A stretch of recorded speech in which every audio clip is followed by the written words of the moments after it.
Girls used to fall for bullies, but times have changed. The country's new president took note of the situation and made a statement. Enough is enough. He decided to put a permanent end to juvenile delinquency. This place looks like an ordinary correctional facility. Every troubled youth in the nation considers it pure hell. Here, whether you were once a gang leader who controlled your territory, the child of a high-ranking politician, once you arrive, your identity is stripped down to nothing more than that of a wild animal. Not only do they endure relentless, high-intensity physical punishment all day, they are also denied the most basic human rights, like speaking or eating like a normal person. Shut you P. They are only allowed to make pig sounds and eat pig food, and depending on how severe their crime is, each troubled youth receives a different letter grade marked on their chest. The higher the letter grade, the more intense the reformation required. The reformation period continues until they are deemed fully reformed. Take Zhao Changsu, for example, a youth gang leader who once terrified even the police. He was only considered fully reformed after becoming mentally impaired and losing control of his basic bodily functions. All of this happened because the Youth Protection Act existed, causing country A's youth crime rate to spiral out of control. Teachers who tried to guide these young people on the right path became targets of violence, and even when they injured or killed someone, they felt no guilt. They knew the Youth Protection Act meant they would never face punishment, no matter what, creating an era where no adult dared to correct a child's mistakes. Afraid of retaliation, adults became cautious around children and avoided standing up to them. But everything changed after Hanmansu was elected president. He abolished the Youth Protection Act and introduced a new law called the Special Reformation Act. Lenient punishment became a thing of the past. If they committed crimes, they would undergo reformation training. Only after being deemed completely reformed could they rejoin society as individuals. In short, if words don't work, intensive discipline becomes the only option. But strangely enough, today these youths are voluntarily lining up at the playground to donate blood. The adults watching believe they have changed for the better. In reality, their only goal is to get a blood donation certificate, because one certificate can be exchanged for 5,000 currency at Lee Min-soo's place. As soon as they get the certificate, they head straight to Lee Min-soo to trade it for cash. This is the business our protagonist Lee Min-soo is running, buying a $5,000 gift card and a blood donation certificate for $10,000. However, his real goal is those certificates, since each one carries an implicit value about 12,000. He profits by acting as a middleman and pocketing the difference. He knows this is clearly criminal behavior, but he isn't afraid at all. For a minor like him, the worst punishment is just a warning letter. The real danger lies in watching out for other delinquent youths. As Lee Min-soo happily counts his money, he suddenly gets kicked in the face. Both he and the cardboard box go flying several meters away. Several delinquents approach Lee Min-soo and say he seems to have made quite a bit of money lately. Lee Min-soo looks at them and curses, realizing his worst fear has come true. Delinquents surrounding him scoff at the newly enacted law, calling reformation a load of nonsense.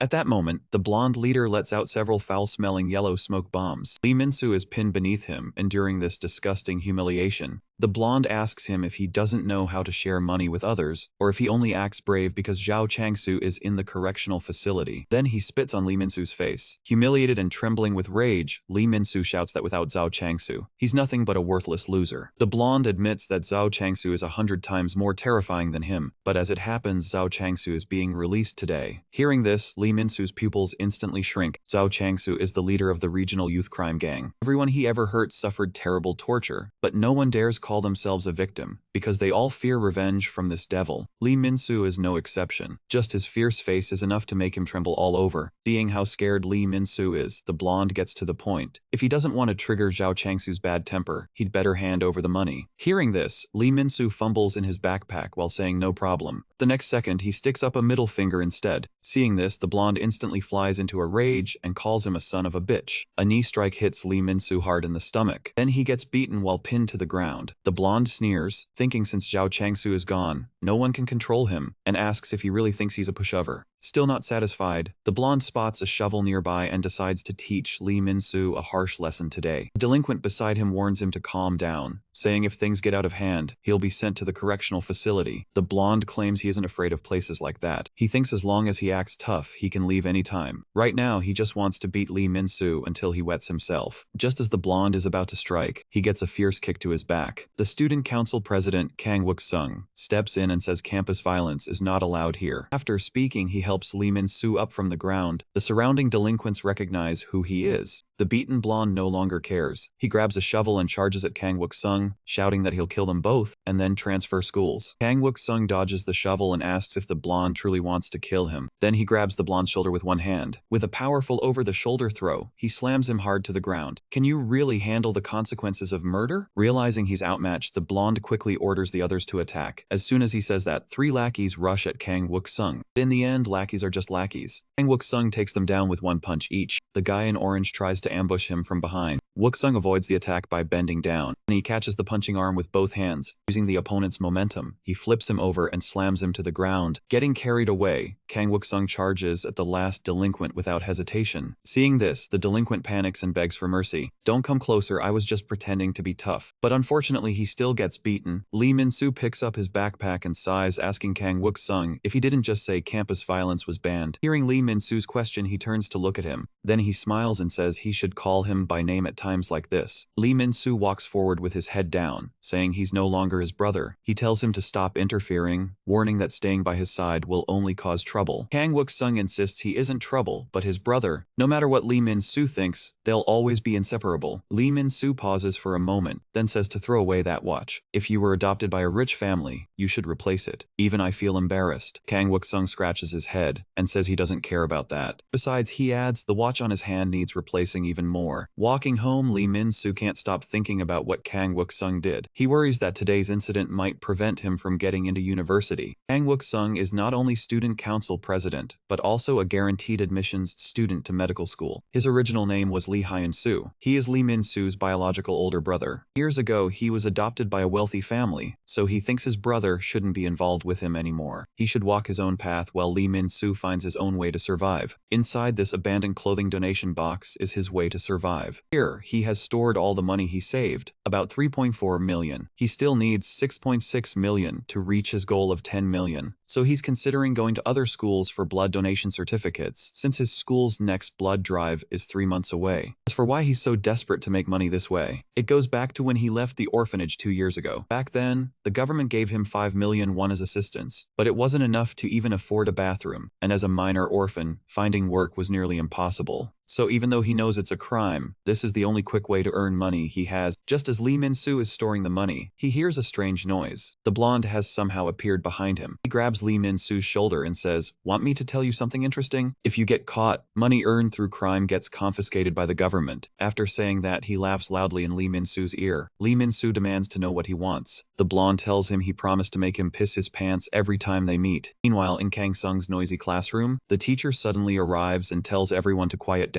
He has an announcement to make. Zhao Changsu, who went to the correctional facility, has returned. The teacher believes he has truly reflected on his behavior and asks classmates to help him readjust to campus life. Hearing this, the classmates start whispering. Some say the teacher will get beaten if Zhao Changsu hears that. Others say the correctional facility wasn't so tough since he got out in 4 weeks. The next scene leaves them all stunned. The youth gang leader they remember, the one who committed every evil act, has now become a vacant-eyed person in a wheelchair, shouting like a fool that he needs to pee. Right in front of the whole class, a warm stream sprays from his crotch. Only then do the classmates realize this new Special Reformation Act is no joke anymore. Meanwhile, at the welfare orphanage, police set up caution tape at an alley entrance surrounded by crowds. Murder has taken place here. The driver tells Kang Wook-sung they might be late for today's academy party because of an accident ahead causing traffic. Kang Wook-sung says that place is the orphanage where he used to live. Nothing should happen there. But then he seems to notice something. He panics and immediately opens the car door. The watch lying on the ground belongs to his brother Lee Min-soo. At that moment, a terrible sense of crisis rises in his heart. He swiftly pushes through the crowd and dashes ahead, but what he sees in front of him makes his eyes go wide with shock. Lee Min-soo has now been arrested by the police and put in handcuffs, and under Article 243 of the Special Reformation Act, he will be sent to a correctional facility for intensive supervision. In the juvenile summary court inside that facility, the judge furiously scolds Lee Min-soo, calling him hopeless and completely unrepentant, and reminds him that he is sitting there because of a murder charge. Lee Min-soo keeps his head down and insists he never killed anyone. but the judge ignores him entirely, only presenting a brick with his fingerprints and bloodstains, along with a full list of all the crimes he has committed so far. If people killed others for being bullied, stealing money, or simply being disliked, the world would be full of corpses. The reason he commits crimes is that he cannot trust adults. He should learn to ask them for help. Therefore, under Article 28 of the Reformation Act, a Reformation detention order is issued. He will be taken to the correctional facility along with a bus full of other young offenders. The instructors on the bus smile broadly and tell everyone to quiet down as they are close to their destination. Soon the bus reaches the facility. These young people have no sense of danger. Instead, they complain about having to sleep in such a rundown place. But as the bus goes deeper, they notice a group of girls with impressive figures. Their hearts immediately start racing with excitement. They even begin competing to choose among the girls. The instructor quickly tells them to settle down, explaining that this is the Girls' Youth Reformation Center and their building is on the other side. Meanwhile, Lee Min-soo leans silently against the window, still thinking about the judge's words on trusting adults. But even though he tells the truth, no one believes him. So how can he trust adults? Soon, the bus arrives at the Boys' Youth Reformation Center. First, these delinquent youths act very arrogant toward the instructors, but the next scene leaves them completely stunned. A group of heavily tattooed, muscular young men are running while sobbing loudly, and as they run, they make various animal noises. This makes the newly arrived, clueless offenders burst into laughter. At that moment, an instructor seems to notice something. He immediately shouts, "Everyone, stop exercising." Then those young offenders with red-letter grades marked on their chests stand perfectly at attention, not daring to move an inch. Then the instructor yells, "Show respect to the director. All personnel, salute," and the group raises their arms in a unified salute. The director says flatly, "Team members, stand in formation." Hearing this, Lee Min-soo and the others wonder if they have to do the same. At that point, the director gives a wicked grin and says, "Dog position." As soon as he says it, the newly arrived young offenders burst into mocking laughter. But this seemingly simple command makes the other offenders slam their heads to the ground. This beast-like treatment disgusts some newcomers. Don't they know about youth rights laws? The director then points at them and says, "Looks like some pests are still disobedient." Then he yells, "Piglets." Immediately, continuous pig squeals rise from the offenders with their heads down. "In 10 minutes, I'll turn those pests into livestock." As he finishes, one newly arrived offender tries to argue angrily. The next second, a fist smashes into his face. Lee Min-soo and the other newcomers stare in shock at the scene. Those young offenders making pig sounds move toward them like hungry wolves, as if they want to unleash all their pent-up anger on these fresh arrivals. In no time, most of them are subdued. The director says he likes them like this, so from now on they are no longer pigs. They have been promoted from pigs to servants and can speak like normal people. Only then do these young offenders speak human words for the first time in a while, replying, "Understood." Lee Min-soo cunningly lies on the ground, pretending to be unconscious. The rest are either chased by those hungry wolves. They run toward the smiling instructors for help. Don't be fooled by those constant smiles. These instructors despise social scum and parasites to their core, so violence becomes their only answer. By carefully controlling their force and avoiding vital areas, they achieve the teaching goal without killing. Lee Min-soo sees all of this. After all, no one wants to become a murderer, and neither does he. But then the director suddenly appears in front of him. Pretty intense, isn't it, Hyung Man? You just got here and should be confused, but instead you're playing clever tricks. Just as Lee Min-soo is about to apologize, a foot lands on his face. "No need to apologize, I actually like clever and sneaky mice. From now on, you'll be my little mouse to keep things interesting." He orders Lee Min-soo to only make squeaking sounds like a mouse from now on. With no choice, Lee Min-soo has to obey. Just then, two instructors report that everyone has been sorted out. So these newly arrived young criminals are stripped of their clothes and forced to kneel together. What follows next is their evaluation stage. Meanwhile, Kang Wook-sung goes to Zhao Chang-soo's home. He knocks for a long time, but there is no answer. So he takes out some scissors, planning to pick the lock with them. The door opens easily for him. He's known how to pick locks since he was a kid. Back in his younger days, he and his brother Lee Min-soo would often break into empty houses. Lee Min-soo would stand guard in the hallway while he stole anything valuable inside. In just 5 minutes, they could clear out all the valuables from a house. They repeated this pattern of burglary for years, until the police caught them and sent them to an orphanage. Only then did their stealing days come to an end. After that, Kang Wook-sung never thought he would go back to that life. But today, his purpose is not burglary. He's here to find out where his brother is, and Zhao Chang-soo, currently lying on the bed with his hands tied, is the only one who knows his brother's location. Zhao Chang-soo lies on the bed crying, saying he has messed himself again. Looking at this mentally disabled young man man in front of him, Wook-sung can't help wondering what kind of reform facility could turn someone into this. They say you fell from a height and hit your head, but you have no fractures or external injuries. I'm afraid there is another reason for your current condition, right? However, Zhao Changsu can't understand his questions at all. He just keeps shouting that he needs to go to the bathroom. Seeing that, Kang Wook-sung slaps his head. For you, it's only been 4 weeks, but I have no idea when my brother will come out. So answer my questions quickly. Kang Wook-sung is extremely anxious now. The vicious Zhao Changsu ended up like this in just 4 weeks, so he can't imagine what state his brother will be in when he's released. But Zhao Changsu is just a mentally disabled fool now. He gives no real response, only feeling pain and repeating that he was wrong, asking to stop being hit. Kang Wook-sung realizes this guy really has become mentally disabled. Continuing to question him is just a waste of time, but at that moment he suddenly spots something on Changsu. It's a letter grade marked on Zhao Changsu's chest. This mark is something every young criminal gets after entering the correctional facility. The director gives this rating based on how serious each youth's case is. The director scans the group and finds this batch is just filled with boring minor characters. But then he notices someone different. It's Lee Min-soo. He stands up excitedly and shouts that his eyes never deceive him. Congratulations, Mouse Lee Min-soo. You are more violent than you look. I never expected the only grade A in this batch to be you. During your training period, you are going to have a particularly enjoyable time. Hearing this, Lee Min-soo feels a strong wave of danger rushing through him. After asking around, Wook-sung arrives at the gate of Yanji Girls' middle school. At that moment, a group of girls who just got out of school are walking out happily. One of the girls seems to have spotted something amazing. She quickly stops her friend who is still eating and blushing, tells her to look in that direction. Right then, Wook-sung is sitting on a bicycle reading a book, and his looks are just too handsome. 2 girls immediately become coy and approach him to start a conversation. The one wearing a mask asks suggestively if he is a trainee. Kang Wook-sung takes off his earphones and apologizes, saying he is not. He asks if he can ask them something, but that unintentional smile of his instantly charms their young hearts. They say they can not only answer his questions, but also give him their home addresses. Kang Wook-sung explains he's looking for someone named Gu Si-min, but as soon as they hear that name, the girls' expressions change. They point into the crowd and ask if he really means that crazy woman. She just got out of the correctional facility. Next second, catching Gu Si-min's gaze, they quickly lower their fingers and deliberately look away. After confirming his target, Kang Wook-sung walks over and blocks Gu Si-min's path. Blocked, Gu Si-min asks what he wants. Kang Wook-sung says he has some questions about the correctional facility he'd like to ask her. Hearing the words correctional facility, Gu Si-min shoves him aside and tells him to get lost and stop bothering her. At this, Wook-sung bows his head and explains he means no offense. His brother has just been sent to that place. But after hearing that, Gu Si-min doesn't stop. Just as Kang Wook-sung wonders if he should just ask directly, a motorcycle helmet is thrown at him. Gu Si-min signals him to get on. She says they shouldn't talk about the correctional facility here. On the road, Wook-sung asks what changed her mind. The reason is that Gu Si-min's brother is still in there too. As for the correctional facility, she describes it with just one word: hell. At this moment, the young criminals who were just sent to the facility have already endured 3 hours of intense training. They are completely exhausted, their muscles shaking uncontrollably. All they hope for is that this brutal punishment will end soon. But the next second, at the instructor's command, Lee Min-soo starts squeaking like a mouse, while the others make pig noises. But the instructors complain that their sounds are wrong. When they shout 1, it should sound like a pig, and when they shout 2, it should be a grunt. So under the instructor's commands of on 2, young offenders begin making pig sounds and grunting noises while squatting up and down. Lee Min-soo has it a little easier. He only has to keep making mouse sounds. The rising and falling animal noises amuse the director watching from the platform. He truly believes livestock sounds are always so delightful. Just then, one young offender collapses from exhaustion. He is met with kicks and punches from the instructor, followed by a shout that someone has fallen behind, so everyone must start over. The young offender explains that his stomach really hurts and begs the instructor to let him go to the bathroom. The instructor says, "Weren't you arrogant when you first arrived? Now you can't even handle this?" At that moment, the director notices what is happening and stops the instructor. He walks over to the young offender and says, "You must have endured a long time before speaking up, so don't be afraid. Stand up. I'll give you a chance to use the bathroom." And he asks the group, "Does anyone else want to use the bathroom?" Seeing how understanding the director appears, the crowd starts responding one after another. Soon, those who want to use the bathroom form a long line. The instructor beside them keeps asking, "Anyone else want to go? If you don't go now, there won't be another chance." Seeing no more responses, the instructor orders the remaining people to restart the training. Lee Min-soo, standing in the line, thinks to himself, are they really going to let them go to the bathroom? If those who don't go have to keep training, then everyone will pretend their stomach hurts and drop out. Just like some people ahead have already started playing tricks. Besides, the director earlier looked like he wanted to kill them. This current behavior feels very strange to Lee Min-soo. After all, kindness that costs nothing is like an unknown fruit on a mountain tree. The sweeter and more tempting it is, the more people can't resist reaching out to pick it. So after thinking it over, Lee Min-soo raises his hand and lets out a mouse squeak. The instructor runs over and asks his name and what he wants. Lee Min-soo only makes mouse sounds until the instructor orders him to speak like a human. Only then does he say his stomach suddenly doesn't hurt and he wants to return to training. As soon as he finishes speaking, the instructor grabs him by the neck and angrily scolds him, saying he thinks this is a joke. Lee Min-soo explains that he might have used too much force, which startled his stomach and made him want to use the bathroom, but he is fine now. Get back in line, you bastard. I'll be watching you. Lee Min-soo, who dropped out of the bathroom line, gets mocked by the other young offenders. But Lee Min-soo understands clearly that the people here see them as livestock. Using the bathroom is a human thing. It has nothing to do with animals. Soon, the young offenders who want to use the bathroom are gathered together. Director gently extends his hand and says, whether human or animal, everyone needs to use the bathroom. Holding it will cause problems. You have 30 minutes of rest time. Hearing these words, the young offenders in the bathroom line show victorious smiles. But at that moment, the director suddenly points at them and says, what are you smiling about? I wasn't talking about you. I meant those who didn't go. They can rest now. As for you, now you begin human centipede training. At this moment, Lee Min-soo is extremely grateful that he sensed something was wrong and chose to drop out. Centipedes are arthropods belonging to the Chilopoda subclass. They basically have 15 pairs of legs, up to a maximum of 177 pairs. They are a lower form of life than humans and beasts, and these young offenders must support themselves with both hands, head to buttocks. If anyone falls during the process, the timing restarts. This is the dear director's fully automatic digestive toilet built for them. During the exercise, they also have to endure constant beatings from the instructors. You insects wanted to take a shit, didn't you? Now why isn't anyone shitting? Soon 30 minutes pass. The instructors wash their bodies with cold water to prevent the stench from polluting the air. The young offenders, who 3 hours ago were like wild beasts, have now become livestock ready for slaughter. As dismissal bells ring from the speakers, today's training session finally ends. Next comes mealtime and dormitory assignments. Lee Min-soo looks at the food in the tray that resembles pig feed. He wonders if this is really something humans can eat. No seats, no utensils. A crowd eating like livestock. Before eating, an instructor orders them to sing the gratitude song. Just as Lee Min-soo wonders what that song is, at the instructor's command, the instructors, smiling broadly, begin singing together, we are not human. We are pigs and dogs. We eat whatever we are given. This gratitude song is framed and hung in the center of the cafeteria. Lee Min-soo realizes that these people don't just treat them as livestock in words. They truly see them as livestock in the most real sense. He grabs the food with his hands and puts it in his mouth. No matter if his identity is livestock or some other animal, the only thing he needs to do now is endure until he can leave. Meanwhile, Kang Wook-sung is brought by Gu Se-min to a hilltop. From here, the entire appearance of the Reformation Correctional Facility can be seen. Wook-sung asks if she really thinks that place is hell. Gu Se-min says hell is better than that place. It is not a place for humans at all. She often has nightmares about what happens there every day, and now she cannot sleep without taking large amounts of sleeping pills. She remarks that seeing him like this makes it clear how much he truly cares for his brother. Wook-sung explains it was their mother's final wish, that he would always look after him, but in the end, he failed to keep that promise. He came to find Gu Se-min because he needs to act quickly, or it will be too late. Of all those released from the correctional facility, only Gu Se-min appears completely unaffected. Gu Se-min asks him if he wants to know how she survived that place. Hearing that, Wook-sung quickly asks if there really is a way, and how she managed to get out safely. The very next moment, Gu Se-min puts on a foolish look. She then explains that she pretended to be a simpleton, just like this. Kang Wook-sung thinks she is joking and tells her, annoyed, to be serious and stop messing around. But after she hears that, Gu Se-min lifts her hair. Her scalp is covered in burn scars. Seeing this, Kang Wook-sung's eyes widen in shock. That facility gathers the country's most dangerous psychopaths. A moment of impulse led to conflict, and who would have thought they'd plunge someone's head into a pot of hot oil? Because of the way I looked, they let me out early. Hearing this, Wook Sung lowers his head and keeps apologizing. Gu Si Min warns him not to pity her, or she will kill him. Then she adds, "You asked what the marking means, right?" Once they all arrive at the juvenile training grounds, the young offenders will be assigned levels based on their crimes. After that, room placements will be decided according to those levels. For example, Grade E rooms are for simple violent offenses, Grade D for drug-related cases, and Grade C for theft and fraud. For the record, the Grade B room she was in was for assault. And based on what you said, your brother Lee Min-soo is definitely in a Grade A room, because that type of room houses the most violent criminals. All the youths locked up there are there on murder charges. The moment Lee Min-soo steps into that room, he is met with fierce stare. He understands this is a challenge, so he cannot back down. Just then, one criminal speaks up angrily saying, "Don't you know how to introduce yourself?" Clenching his fists, he demands to know where Lee Min-soo is from and why he is here. Lee Min-soo answers that he comes from a welfare orphanage and attends Jangle High School. As soon as he finishes, the older inmates burst into mocking laughter, saying he is just another kid from the elite track orphanage. One even mentions knowing someone from Jango High School, a third-year student named Zhao Cheng. Suddenly, a loud shout to shut up echoes through the room, and several of the older inmates break out in a cold sweat. A long-haired inmate asks Lee Min-soo what he did to end up here. "If you were assigned to this room, you must have caused some serious trouble." Judging from the situation, the long-haired guy seems to be the boss of this room, so Lee Min-soo answers without hesitation, "Because of murder." The moment he says this, everyone except the long-haired veteran stares with wide eyes. Cold sweat breaks out on their faces as they mutter, "This can't be a lie, can it?" A strange reaction makes Lee Min-soo wonder if he is the only one who has killed someone. He thought he would be grouped with others for similar crimes, but now it seems murder is the most serious offense here, and the severity of the crime apparently determines the distribution of power. At that moment, one veteran says to the long-haired guy, "Looks like our pet dog will have to remain the newbie." Lee Min-soo is confused. Could it be that the long-haired guy is not the boss, but the lowest in the room? But the next second he realizes he was wrong. They are not talking about the long-haired veteran.